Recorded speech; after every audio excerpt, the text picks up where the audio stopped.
Where I'm in a passing position, in a low passing position, and he's in an open guard situation here. And usually the butterfly can serve as this type of guard that we're talking about here. Just open guard, okay?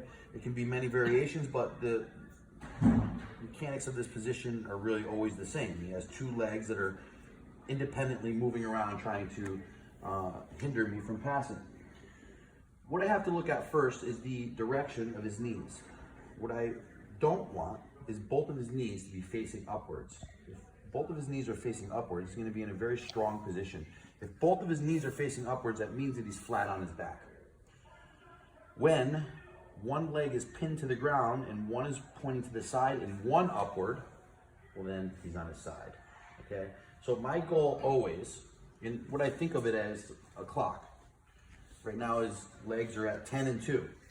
I always want to have them at 9 and 12 or 3 and 12.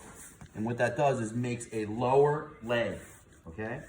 Right now, he can operate with pretty much free movement, okay? And both legs are very, very strong. Okay, there's no lower leg. Once I change the angle, well, now there's a lower leg. Now I can use gravity to dominate over that leg, okay? This leg will still be super strong, but this one weaker. Now, let's talk about angles for a minute. Does everyone know what an obtuse angle is, and acute angles? Everyone should know that in this class, right? An obtuse angle is obviously one that's wider than a right angle, and acute is smaller. We always want to try to get acute angles with the knees. If I get this knee down and it's efficiently at 9 and 12, well, that's a perfect right angle, right? I always want to try to get it acute, man. If I can get it acute, I can crush this angle and get my body weight on top of it, okay? So first, my goal is to get the knee down and to get one leg lower, and it's probably gonna be a right angle, and he might even go obtuse here, right? If he's really good with this type of guard. But my goal, again, is to get it to that acute angle. So, I'm here, locked in the butterfly guard. First thing that I'm going to do is forearm to one side of the knee.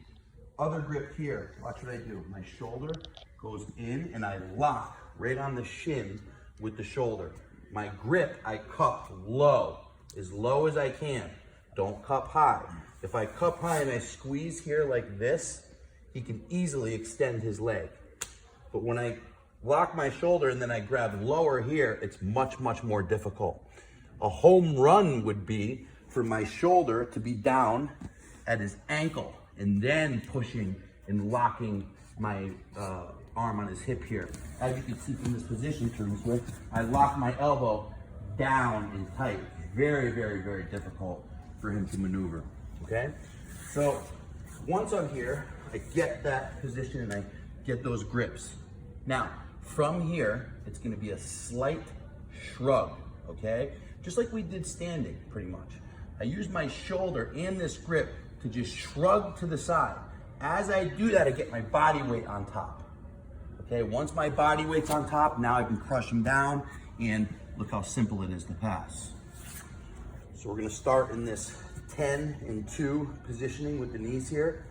Right-handed or left-handed, depending which side you put them. If I'm right-handed, I'm usually gonna put this side down, using my left arm to place the knee down. From here, forearm over the top, grip here and low. Start to work down and get that low grip, okay? Once you have that low grip, super strong, shrug. And again, all I need to do is to get my body weight on top of that acute angle.